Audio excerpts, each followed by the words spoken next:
My name is Liza, and I was 20 years old when everything in my life changed on a quiet rural road in America.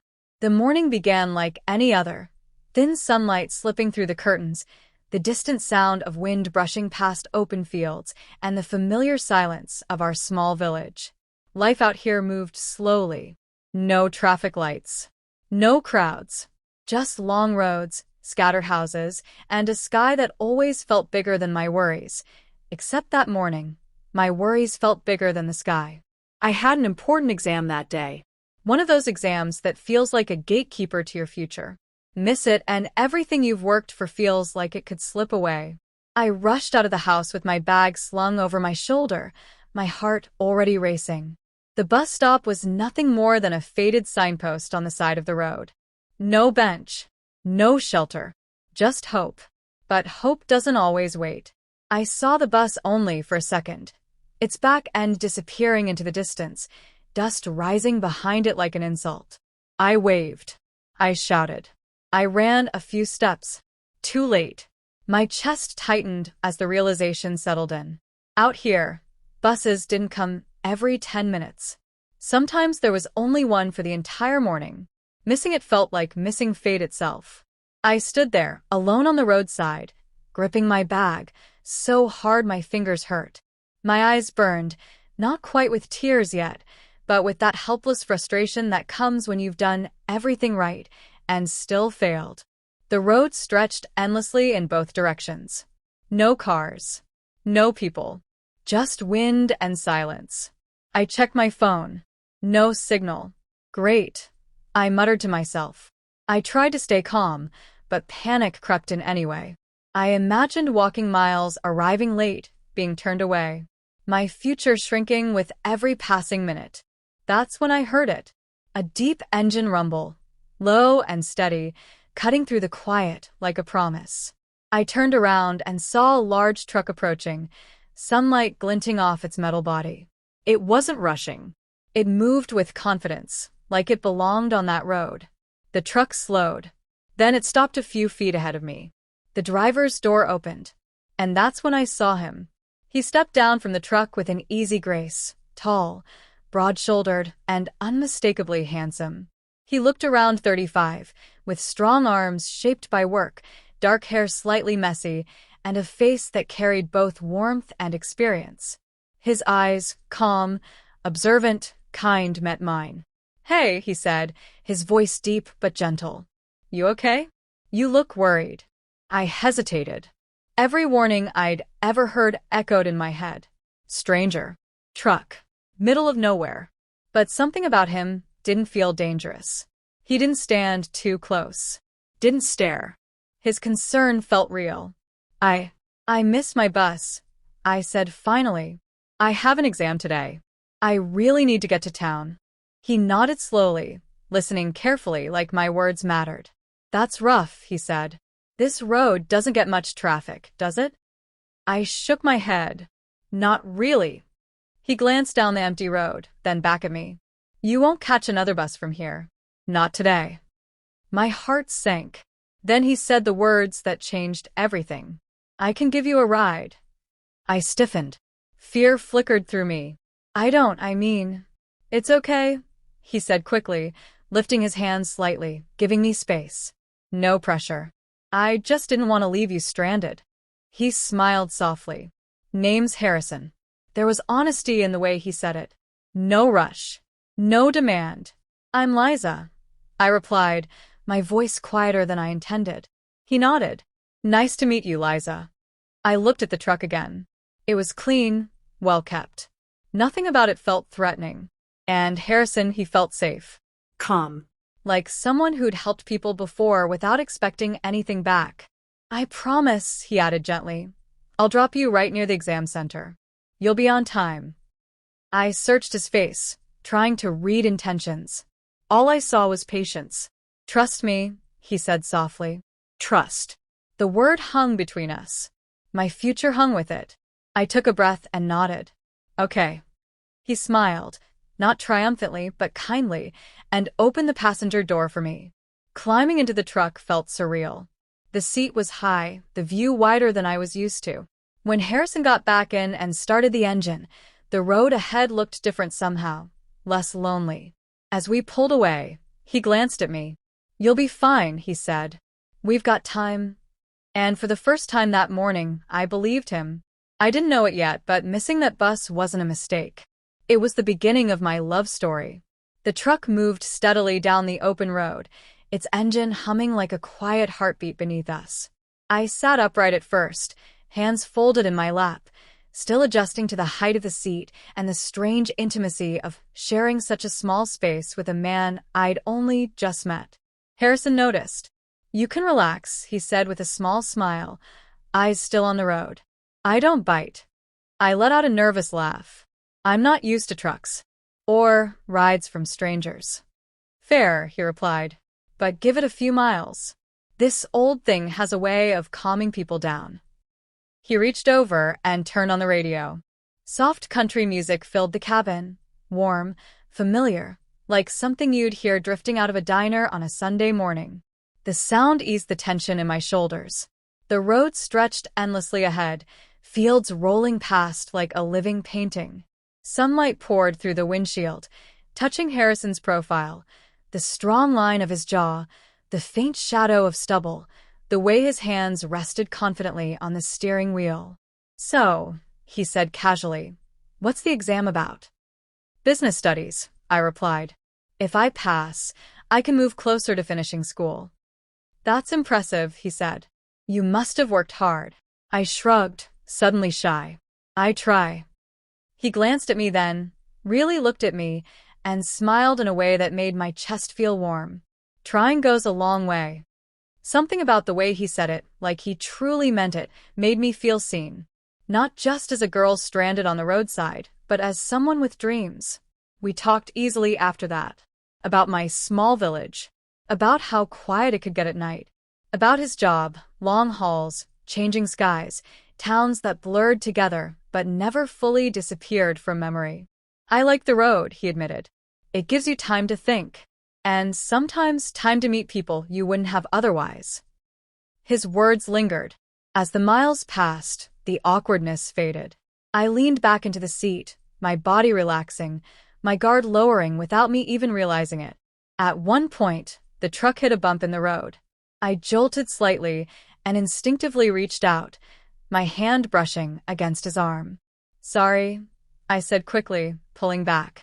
"It's okay," he replied, his voice calm, but there was a subtle change in the air, like something unspoken had passed between us. A few minutes later, he pointed ahead. "There's a burger place coming up. Best one for miles. You hungry?" I hesitated. I didn't eat breakfast. Then it settled.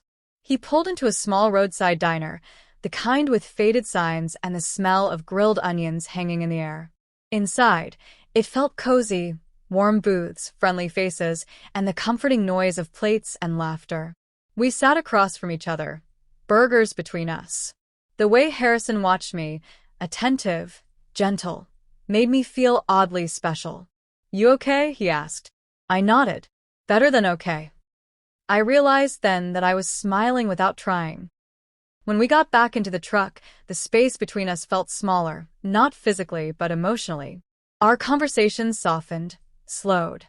We spoke about things that mattered. About fears. About choices. About how sometimes life reroutes you when you least expect it.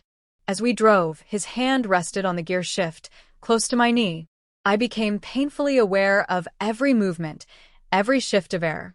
When the road curved, his arm brushed mine, just slightly, but the contact sent a quiet thrill through me. I didn't pull away. Neither did he. Instead, he glanced at me, his expression unreadable but warm. "You're quiet," he said. "I'm just thinking," I replied. "About the exam?" I shook my head. "About how strange today has been." He smiled softly. "Yeah, strange can be good." Without really deciding to, I leaned closer, just enough that our shoulders touched.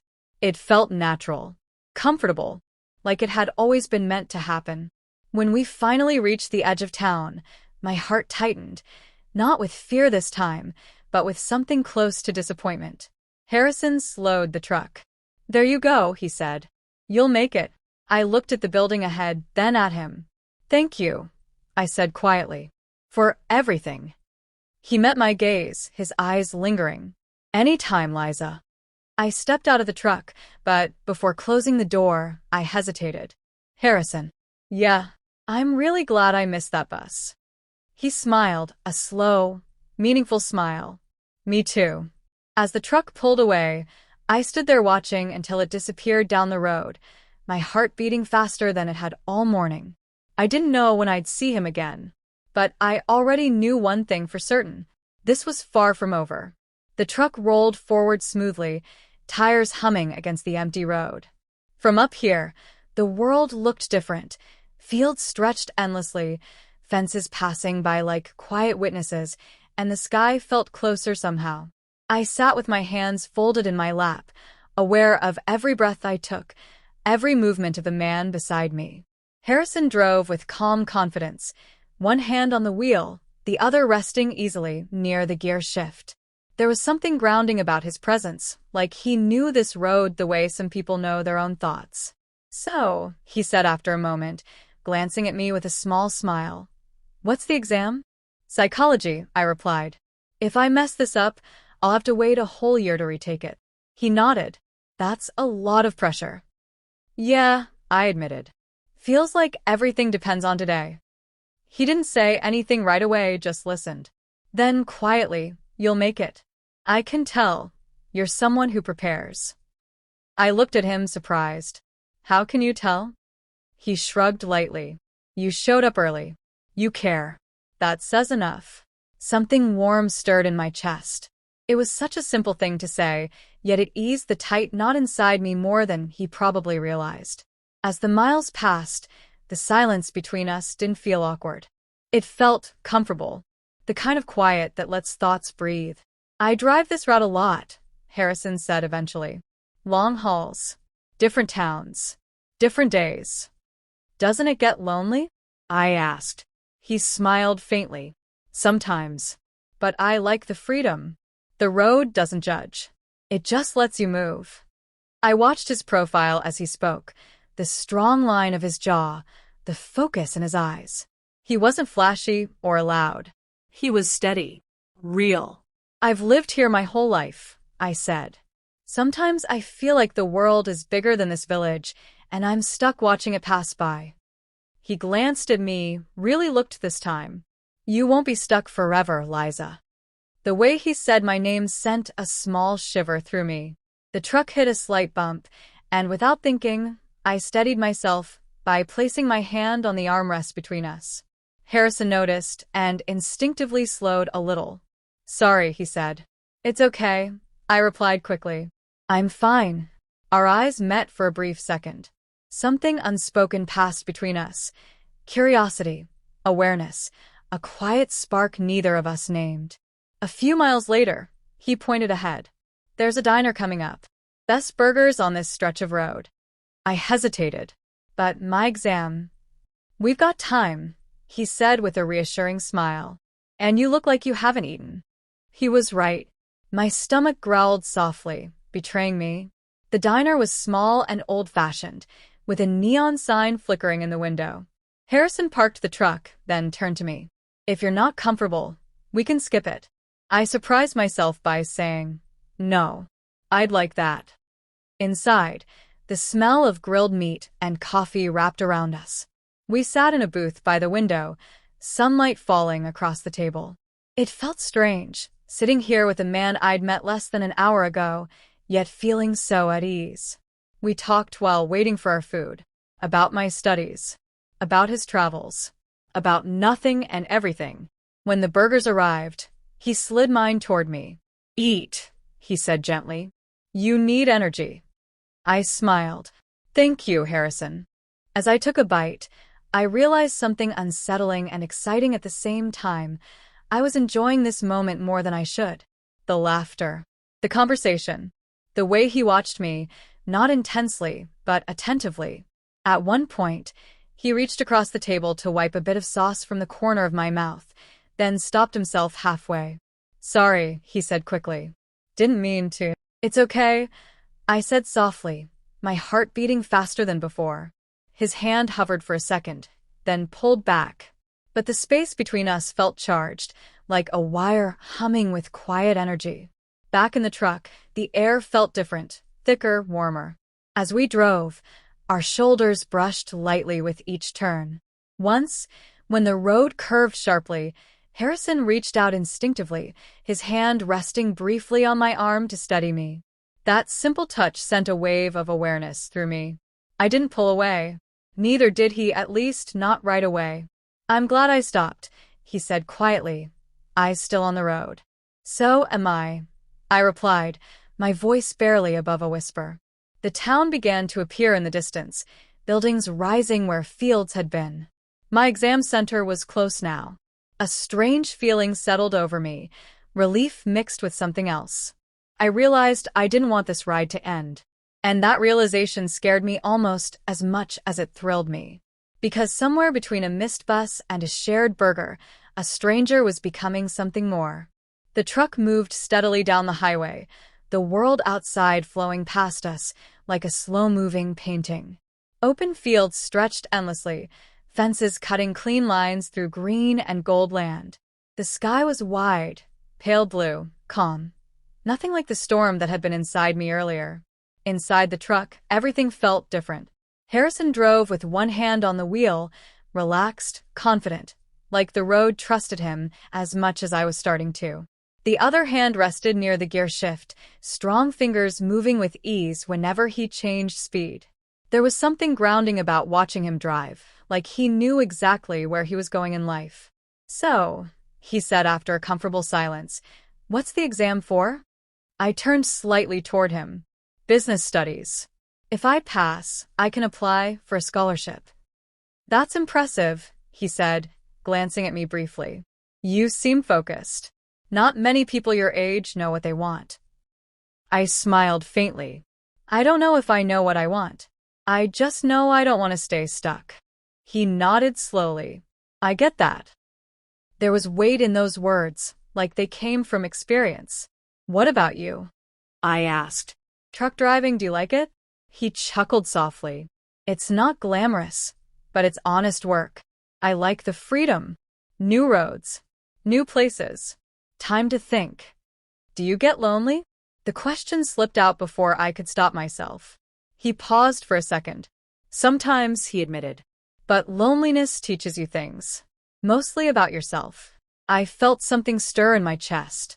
The way he spoke, thoughtful, open, made me feel seen, even though we'd just met. The truck cabin was warm, filled with the low hum of the engine and faint music playing from the radio. Country rock. Soft. Familiar. At one point, the road curved gently, and Harrison slowed down. "You hungry?" he asked. "There's a place up ahead. Best burgers around." I hesitated. "I don't want to make you late." He smiled. "You won't. Trust me." That word again. We pulled into a small roadside diner, one of those places that looks like it's been there forever. Red booths. Big windows. A smell of grilled meat and fresh fries drifting through the air. He opened my door again, automatically, like it was second nature. The gesture caught me off guard. It felt intimate in a quiet way. Inside, we sat across from each other, vinyl seats creaking softly. Harrison ordered for both of us after asking what I liked. When the food arrived, steam rising from the plates, my stomach growled embarrassingly loud. He laughed. "Guess that answers that." I laughed too, relaxing fully for the first time that day. As we ate, the conversation deepened. We talked about childhood, mistakes, dreams that didn't work out the way we planned. He listened, really listened. Not the kind of listening where someone waits for their turn to talk, but the kind that makes you feel like your words matter. At one point, I noticed his eyes resting on me, not in a way that felt uncomfortable, but thoughtful. Almost protective. "What?" I asked, suddenly shy. He looked away briefly, then back at me. "You've got a good heart, Liza. It shows." Heat rushed to my cheeks. "You don't even know me." He smiled. "Sometimes you don't need years to see what's real." The words stayed with me long after we left the diner. Back in the truck, the atmosphere had shifted. The silence felt charged now, not awkward, but alive. Every small movement felt noticeable. When the road bumped slightly, my shoulder brushed his arm. Neither of us pulled away. A few miles later, I felt the courage rise in me, soft but steady. "Harrison," I said quietly. "Yeah, I'm glad you stopped." He glanced at me, his expression warm. "Me too." The truck slowed near a long stretch of open road, sunlight pouring through the windshield. Without thinking too much, I reached out and placed my hand gently over his, resting near the gear shift. He froze for half a second. Then he turned his hand slightly, letting our fingers touch, just barely. The contact sent a quiet spark through me. It wasn't rushed. It wasn't desperate. It was slow, intentional, full of meaning. "You okay?" he asked softly. I nodded. "I feel safe." His thumb brushed lightly against my hand, an innocent, tender gesture that carried more emotion than words. "I'd never hurt you," he said. "I promise." Something deep inside me opened then. I realized this wasn't just kindness. This was connection. The town came into view sooner than I expected. Buildings rose ahead, signs familiar and comforting. My exam center was just a few blocks away. My heart tightened, not with fear this time, but with something else. The truck slowed to a stop. "This is you," he said quietly. I didn't move right away. "Thank you," I said. "For everything." He smiled. "Good luck, Liza. You've got this." Before I could think too much, I leaned forward and wrapped my arms around him in a quick, spontaneous hug. He stiffened for just a moment, then hugged me back, firm and warm, like he'd been holding something in for a long time. As I pulled away, our eyes met. "I hope I see you again," I said, my voice barely above a whisper. His smile was slow, meaningful. "I think you will." I stepped out of the truck, my heart racing, not from fear, but from possibility. As the truck drove away, I stood there watching it disappear, knowing one thing for sure. That ride had changed me. The soft glow of the late afternoon sun filtered through the windows of our little home, casting a golden light on everything it touched. It was a quiet day, one of those rare moments where time seems to slow down just enough to let you breathe in the sweetness of life. I sat beside Harrison on the porch swing, his strong hand wrapped around mine, fingers intertwined in that familiar, comforting way. It had been months since our wedding, but every day still felt like a new adventure, like waking up inside a dream you never want to end. Looking out at the fields stretching endlessly beyond our village, I felt a warmth in my chest that was deeper than any I had ever known. Harrison's steady presence beside me was a constant reminder that I was exactly where I belonged. "Do you remember the first time we met?" I asked softly, leaning my head on his shoulder. He chuckled, the sound low and warm. "How could I forget? You standing by the roadside, worried and frustrated, missing your bus. You looked like you were ready to give up on the world." I smiled, shaking my head. "I thought my whole future was crumbling that day. But you showed up like a guardian angel, with a big truck." He squeezed my hand gently. I was just lucky to be in the right place at the right time. We sat in comfortable silence for a while, the only sounds the gentle creak of the swing and the distant chirping of birds. Then Harrison turned to me, eyes shining with something tender and fierce all at once. "Liza, marrying you wasn't just about love. It was about trust, respect, and a promise to stand by you through everything. You changed my life." I reached up to brush a stray lock of hair from his forehead, feeling a surge of emotion welling up inside me. "You changed mine too. You gave me a second chance, not just at love, but at believing in myself." The journey hadn't been easy. There were moments of doubt, of fear, of learning to let go of past hurts. But every step brought us closer, built a foundation stronger than either of us could have imagined. Our love wasn't perfect. It was real. Sometimes messy, sometimes fiery, but always honest. That afternoon, as the sun dipped lower and painted the sky with shades of pink and orange, I realized that life's unexpected detours often lead to the most beautiful destinations. Harrison leaned in, his lips brushing gently against mine. A soft, lingering kiss that spoke volumes without words. Pulling back, he smiled. Here's to us, Liza. To every missed bus, every quiet road, and every moment that led us here. I smiled back, heartful. To us.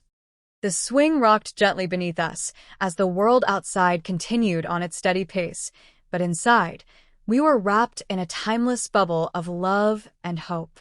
No matter what the future held, I knew we would face it together, hand in hand, heart to heart, forever.